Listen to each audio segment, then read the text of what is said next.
Alien கிட்ட பேச try பண்ணி 2 பேர் செத்து போனாங்கன்னு சொன்னா நம்புவீங்களா? 1966 பிரசீலில் 2 பேரோட டெட் பாடி மவுண்டனில் இருக்கிறதா தகவல் வருது. போய் பார்த்தா ரொம்பவே ஸ்ட்ரேஞ்சாக 2 பேரும் கோட் சூட் போட்டு கண்ணாடி மாஸ்க்லாம் போட்டு செத்து கிடந்திருக்காங்க. அவங்க உடம்புல சின்ன காயம் கூட எதுவுமே இல்லை. ஆனாலும் 2 பேரும் செத்த நிலைமையில தான் கிடச்சிருந்துருக்காங்க. அவங்க பக்கத்தில் ஒரே ஒரு நோட் புக் மட்டும் இருந்துச்சு.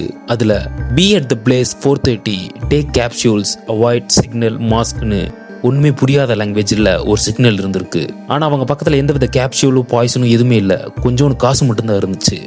லோக்கல்ஸ் என்ன சொல்கிறாங்கன்னா, இவங்க 2 பேருமே எலக்ட்ரிஷியன்ஸ். இவங்க ரேடியோ ஆக்டிவ் சிக்னல்ஸை வேவ்ஸை பாஸ் பண்ணி இருந்திருக்காங்க. அதனால தான் இவங்க கூட மாஸ்க் மாதிரி போட்டிருக்காங்க. அந்த ரேடியோ ஆக்டிவ் அவங்கள பாதிச்சிடக்கூடாதுன்ட்டு. இவங்க செத்து போகிறதுக்கு முந்தின நாள் நைட்டு தான் பெரிய ஆரஞ்சு கலரில் வெளிச்சம் ஸ்கையில் பறந்துச்சு. அது எங்களுக்கு தெரிஞ்சு ஏலியனை தான் இருக்குன்னு அங்கே இருக்கிற லோக்கல் சொல்கிறாங்க. போலீஸ் இந்த கேஸை க்ளோஸ் பண்ணிடுறாங்க, போதுமான ஆதாரம் இல்லாதனால. உண்மையாகவே இவங்களுக்கு கிடைச்ச சிக்னல் ஏலியன் கிட்ட இருந்தால் மறக்காம கமெண்ட் சொல்லுங்கள்.